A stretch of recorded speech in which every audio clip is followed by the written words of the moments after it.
우리 주님은 우리를 위해서 십자가를 지시러 또벅또벅 그 걸음을 걸어가고 계십니다. 우리가 함께 묵상하실 말씀은 누가복음 22장 39절에서 44절 말씀입니다. 누가복음 22장 39절에서 44절 말씀을 찾아서 우리 한 목소리로 같이 읽도록 하겠습니다. 39절로 44절입니다. 예수께서 나가사 습관을 따라 감람산에 가시매 제자들도 따라갔더니 그곳에 이르러 그들에게 이르시되 유혹에 빠지지 않게 기도하라 하시고 그들을 떠나 돌 던질 만큼 가서 무릎을 꿇고 기도하여 이르시되 아버지여, 만일 아버지의 뜻이거든 이 잔을 내게서 옮기시옵소서. 그러나 내 원대로 마시옵고 아버지의 원대로 되기를 원하나이다 하시니 천사가 하늘로부터 예수께 나타나 힘을 더하더라. 예수께서 힘쓰고 애써 더욱 간절히 기도하시니 땀이 땅에 떨어지는 빗방울같이 되었더라. 아멘. 오늘 주님께서는 감람산에 가셔서 겟세마네 동산에 머무르시면서 기도하십니다. 누가복음 21장에 보면 21장 37절에 낮에는 성전에서 가르치시고 밤에는 감람산에서 쉬셨다라고 이야기하는데 그 감람산에 머물면서 주님께서 쉬기만 한 것이 아니라 오늘 말씀에 습관을 따라 감람산에 가셨다라고 이야기합니다. 따라해 볼까요? 습관을 따라. 예, 여러분 습관이 우리를 빚어내는데 다니엘을 보십시오. 하루에 3번씩 예루살렘을 향하여서 난 창으로 향하여서 주님께 기도하는 그 하루하루가 뭔가 했는지 모르겠는 작은 것, 우리가 늘 이야기하는 가랑비에 옷 젖는 줄 모른다 할 정도로 하루하루 해나가는 그 별로 의미 없는 것 같이 보인 그 기도가 우리를 비범하게 만들고 우리에게 능력을 주는 것입니다.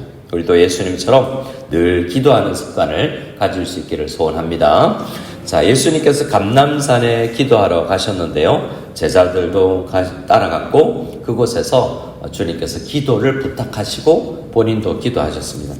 근데 오늘 본문을 이해하기 위해서는 사실 어제 본문이었던 35절부터의 내용을 조금 더 보는 것이 좋습니다. 35절에 예수님께서 그들에게 뭐라고 말씀하셨냐면 내가 너희를 전대와 배낭과 신발 없이 보내었을 때 이전에 예수님께서 전도대를 파송하시면서 자 여분의 옷과 배낭 가지고 가지 말고 지갑도 들고 가지 말고 하나님만 의지하고 가보라라고 이야기합니다. 그때 부족하더냐라고 물었는데 부족함이 없었죠. 그런데 주님께서 36절에 이르시되 이제는 전대 있는 자는 지갑 있는 사람은 가져라. 그리고 배낭도 가지고 칼이 없는 사람은 겉옷을 팔아 살지어다 라고 이야기합니다. 자, 무엇을 팔아 무엇을 사라 라고 말하고 있습니까? 겉옷을 팔아서 칼을 사라 라고 이야기하고 있습니다. 근데 이게 어떤 의미일까요?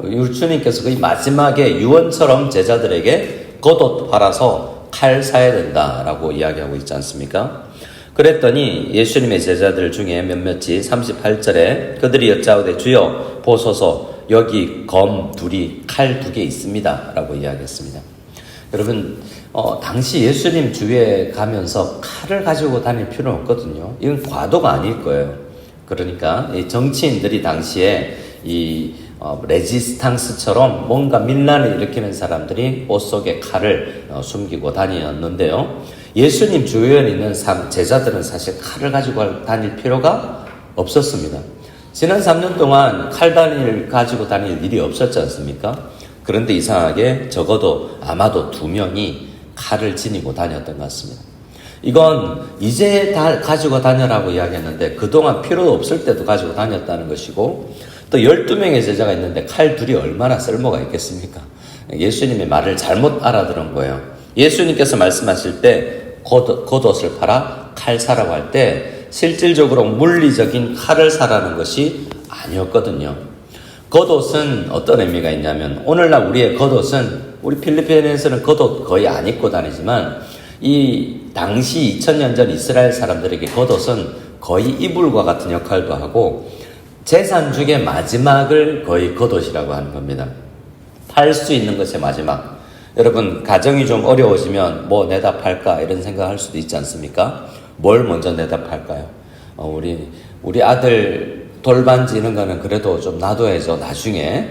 근데 뭐 반지를 팔까, 폐물을 팔까, 아니면 시계를 팔까, 차를 팔아야 되고 더 작은 것으로 바꿔야 되나? 이렇게 뭔가 팔아서 뭔가 돈을 마련할 수 있는 것의 마지막, 그것이 겉옷이라는 거죠. 그러니까 아주 소중한 것입니다. 최후로의 보루를 팔아서 뭘 사야 되는데 그게 칼이다라고 할 때 제자들은 오해해서 이제 전쟁이 일어나는구나. 이제 드디어 예수님께서 혁명을 일으키셔서 우리의 로마를 무찌르고 우리의 정치적 우리 리더가 되어주시는구나라고 착각했던 것입니다. 그런데 오늘 이 말씀을 보면 예수님께서 그 다음에 37절에 하실 일을 이야기하는데요. 내가 너희에게 말하노니 기록된 바 그는 불법의 동류로 여김을 받았다라는 이사야서 53장 이야기를 해주십니다. 예수님은 곧 불법자 중에 하나로 헤아림을 받을 것입니다. 저기 범법자들이 한 명 있네, 죄수가 한 명, 두 명 있네, 세 명 있네, 셈을 한 명, 두 명 세지는 것처럼 예수님도 죄수번호 1번, 2번, 3번 이렇게 불릴 것이라고 이야기합니다. 근데 이사야서 53장 12절 오늘 인용되어 있지 않은 그 부분에 가면 그 일을 통하여서 죄를 속죄하는 일, 예수님께서 범법자로 취급받으시지만 예수님께서 죄를 구원하시는 그 일을 하고 있다라고 지금 말씀하시면서 이 앞두고 있는 일이 영적 전쟁임을 이야기합니다. 그래서 주님께서 칼을 사라라고 이야기할 때 사실 그 전체 예수님의 문맥 속에서 칼은 그런 하나님의 말씀을 의미하기도 하고요. 전체적으로 하나님의 예수님의 말씀에서 칼은 진노, 멸망을 이야기하기도 하는데요. 여기서는 사실 주님께서는 말씀의 검, 그러니까 기도와 함께 말씀과 함께 영적인 전쟁에서 승리를 주는 그것을 구비해야 된다라고 말씀해 주는 것으로 우리가 읽어낼 수 있는 것입니다. 자, 39절부터를 다시 한번 보실까요? 40절을 같이 읽겠습니다. 40절을 같이 읽습니다. 시작. 그곳에 이르러 그들에게 이르되 유혹에 빠지지 않게 기도하라 하시고, 자, 우리가 싸워야 될 게 뭐죠? 예수님께서는 기도하라. 우리에게 구비되어야 될 칼은 사실은 말씀을 붙드는 기도라는 것입니다. 우리에게 전쟁에서 어떤 전쟁이냐면 칼로, 진짜 물리적 칼과 총으로 싸우는 전쟁이 아니라 말씀과 기도로 이길 수 있는 전쟁을 이야기하는 것이죠. 그것이 유혹입니다. 우리는 이 세상에 살아가면서 많은 유혹에 빠지지 않습니까? 이때 예수님도 엄청난 큰 유혹 속에 들어가는 것을 볼 수 있는데요. 예수님의 제자들도, 지금 우리들도 많은 위협과 유혹 속에 놓여져 있는 것을 기억하면서 예수님께서 우리에게 뭐가 필요한지, 이 예수님께서 일주일의 마지막 가운데에서 첫 번째로 우리에게 필요한 것이 있다라고 이야기할 때 그것은 바로 기도입니다. 그래서 40절에도 기도하라 라고 말씀하시고 41절에는 직접 예수님께서 모범을 보이시는데 그들을 떠나 돌 던질 만큼 가서 무릎을 꿇고 기도하십니다. 그리고 기도의 내용이 42절에 기록되고 있고 44절에도 예수께서 힘쓰고 애써도 간절히 기도하시니 라고 되어 있죠. 45절에 기도 후에 일어나십니다. 그리고 46절에 이르시되 어찌하여 자느냐?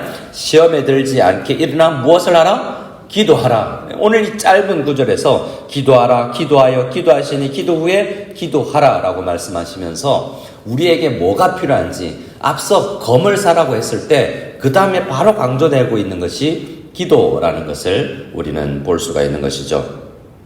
그런데 그 기도하는 예수님의 기도의 내용을 보면 좀 이상합니다. 42절을 같이 한번 읽어보기를 원합니다. 42절입니다. 시작.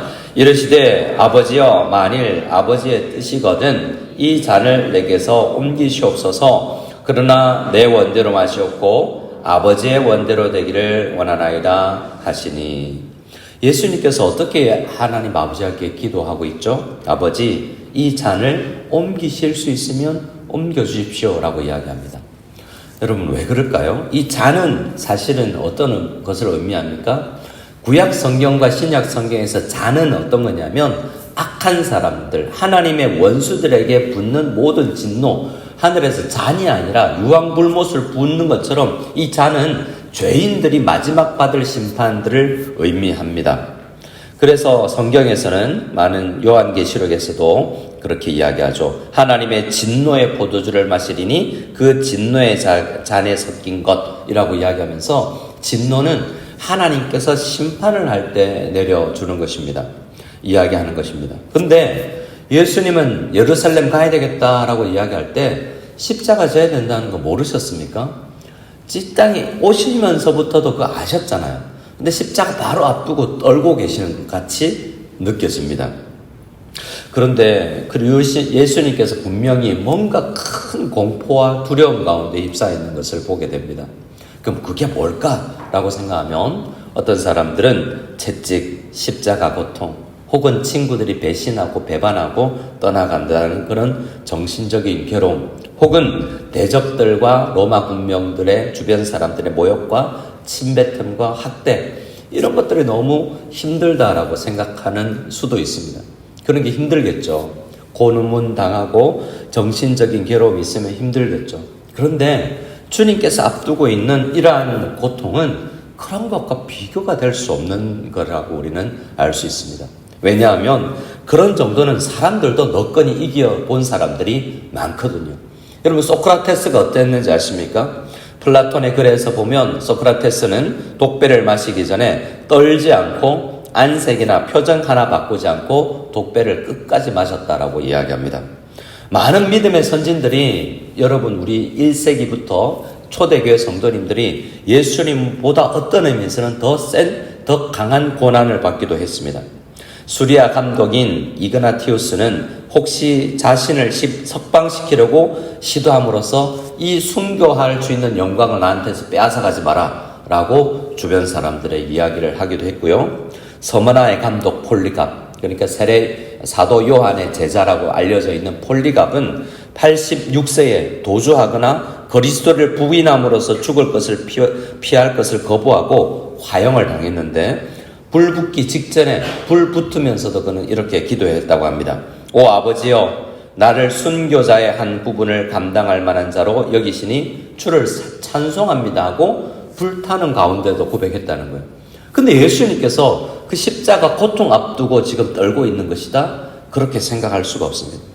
수많은 사람들, 썬다싱이라고 유명한 티벳의 선교사가 있는데요, 그는 많은 사람들을 봤다고 이야기합니다. 채찍질 당하고 그 상처에 소금을 문지르면서 기독교인을 핍박했다고 합니다. 하지만 그들은 내내 즐거워했다고 해요. 물에 젖은 야크에 감싸서 떼약볕에 3일 동안 방치되어 있는 그리스도인들이 그는 하나님을 위하여 고난당할 수 있는 특권을 가질 수 있게 되었음에 감사하면서 주님께 기도했다고 합니다. 근데 예수님은 지금 벌벌 떨고 있는 것처럼 느껴진다는 거죠.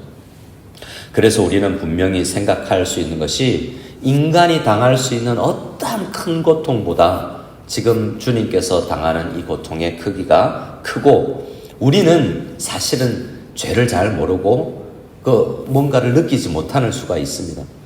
감옥에 있는 죄수들이 감옥의 죄를 별 대수롭지 않게 여기는 것처럼, 거짓말이나 우리는 너무 태어나면서부터 죄인이어서 이게 뭔지 모르고 죄 속에 살아가기도 합니다. 그런데 예수님은 죄를 모르시는 분이지 않습니까? 그런데 예수님이 당하는 고통은 그런 고통과 또 달리 하나님과 결별되고 떨어지는 것에 대한 고통이거든요. 우리는 때로는 하나님 없으면 좋겠다라는 생각, 죄 지을 때는 하나님 이 시간 눈 감았으면 좋겠다고 생각할 정도로 하나님과 떨어지는 것에 자연스럽습니다. 그런데 예수님은요, 하나님이셨기 때문에 이 하나님과의 떨어지는 고통, 그러니까 어떤 학자가 이렇게 기록하여 있습니다. 예수님의 무한한 영혼은 이렇게 인간의 죄에 접촉하는 것을 회피하고자 멈칫거렸던 것이다. 죄에 대한 심판이 가져다 줄 아버지로부터, 하나님 아버지로부터의 소외되는 경험에 대하여 그분은 두려움을 느끼고 뒤로 물러갔다라고 이야기합니다. 이제 모든 우리를 위해서 지실 그 십자가가, 육체적 고통을 예수님께서 이 정도 참고 저들을 구원할 수 있다면 너무나 즐겁게 질 수도 있을 것이지만, 하나님 이 과정 속에서 하나님 아버지와의 결별이 일어나는데 이것을 감당하지 못하겠다라고 지금 이야기하고 있습니다. 그럼에도 불구하고 이 크기가 우리는 전혀 느낄 수 없는 정도의 엄청난 크기인데 그것을 각오하면서도 주님은 내가 정말 힘들지만 저들을 위해서 아버지의 뜻이라면 내가 가겠습니다라고 주님 앞에 기도하고 있는 모습을 볼 수 있습니다. 이것이 얼마나 힘들었던지 천사가 43절에 천사가 하늘로부터 예수께 나타나 힘을 더하더라 라고 이야기하고 있습니다. 예수님께서 인간으로 살 수 있는 모든 것을 쏘아보았기 때문에 천사들이 그를 그냥 둘 수 없어서 천사들이 저러다가 예수님 큰일 나겠다 생각하며 예수님을 돕고 있는 것이죠. 그런데요, 43절과 44절에 이 예수님의 기진한 힘쓰고 애써 더욱 간절히 기도하시면서 땀이 땅에 떨어지는데 핏방울같이 된다는 이 표현은 그냥 에너지를 쏟았다는 것이 아니라 전체적 그림은 우리에게 무엇을 이야기해 주고 싶었냐면 전쟁이라는 거죠. 여러분, 칼을 들고 적군을 향하여서 싸울 때 땀이 비 오듯이 흘러내리고 피가 옆에 떨어지는 남루하는 그러한 전쟁터 가운데 예수님께서 우리를 대신해서 싸우고 있는 현장을 보여주시는 것입니다. 그래서 주님께서는 이 기도를 우리에게 보여주시면서 우리에게도 무엇을 이야기합니까? 우리도 이 땅을 살아가면서 영적 전쟁이 놓여 있다라고 이야기하는 것이고요. 또한 그 전쟁의 소리는 싸워서 이길 수 있다라고 이야기합니다. 근데 그 싸움을 싸우되 우리는 어떻게 싸워야 되느냐? 힘쓰고 애써 더 간절히 기도하여야 된다라고 말씀하고 있습니다. 피 흘리기까지 싸울 수 있다라고 이야기합니다. 그리고 승리할 것을 이야기합니다. 그런데 주님께서는 그 사이에 이제 안 보이시느냐? 그렇지 않습니다. 저는 이번에 묵상하면서 가장 가까이 다가온 말씀이 41절입니다. 41절 말씀을 같이 한번 읽어보기를 원합니다. 같이 읽겠습니다. 그들을 떠나 돌 던진 만큼 가서 무릎을 꿇고 기도하여. 우리라면 예수님이 어떻게 기도하면 더 좋았을까요? 예수님이 베드로야 이리 와, 내 옆에 앉아라, 내 손 잡자, 이렇게 기도해 주시면 더 좋지 않았을까요? 예수님의 기도를 더 잘 느낄 수 있었지 않을까요? 야고보야, 요한아 와라, 내 품에 안겨서 기도하자, 내가 너 안고 기도해 줄게, 이렇게 할 수도 있잖아요. 근데 왜 돌 던질 만큼 떨어져서 기도하셨을까? 왜냐하면 예수님께서는 더 이상 육체적으로 이 주간이 지나면 예수님은 육체적으로 우리와 함께 하시지 않습니다. 지금 예수님은 의도적으로 그들과 조금 떨어지시죠. 그런데 돌 던질 만큼의 거리라는 것은 보이지 않는 거리가 아닙니다. 주님은 지금 우리와 어느 정도에 가까이 계시냐면 돌 던질 만큼 우리와 지금도 함께 계시는 거예요. 십자가에서 지시고 부활하신 주님은 안 계시는 게 아닙니다. 돌 던질 만큼, 여러분, 우리가 세게 던져도 100m 못 넘어갑니다. 100m 뒤에 있는, 본당 제일 뒤에 있는 여러분이 누군지 제가 알 수가 있어요. 이 돌 던질 만큼의 거리라는 것은 눈과 눈이 마주칠 수 있는 거리입니다. 우리 옆에는 계시지만 이전처럼은 아니지만 예수님께서 우리와 너희를 떠나지 않는다. 돌 던질 만큼 그래서 너희를 도와준다. 내가 천사를 보내준다라고 우리에게 약속하고 있는 것입니다. 성도 여러분, 우리는 이 땅에 살아가면서 수많은 영적 전쟁과 유혹이 있습니다. 이 아침에도 그러한 싸움을 싸울 텐데 간절히 우리 하나님 앞에 기도할 때 돌 던질 만큼 그 거리에 있는 주님께서 성령을 보내주셔서 우리에게 싸워서 이길 수 있는 힘을 우리에게 주실 것입니다. 이 십자가를 지기 전에 예수님께서 보인 이 기도를 우리가 배워서 주님 앞에 간절히 기도하며 나가는 이 기도가 습관이 되는 우리 모두가 될 수 있기를 간절히 소원합니다. 아멘.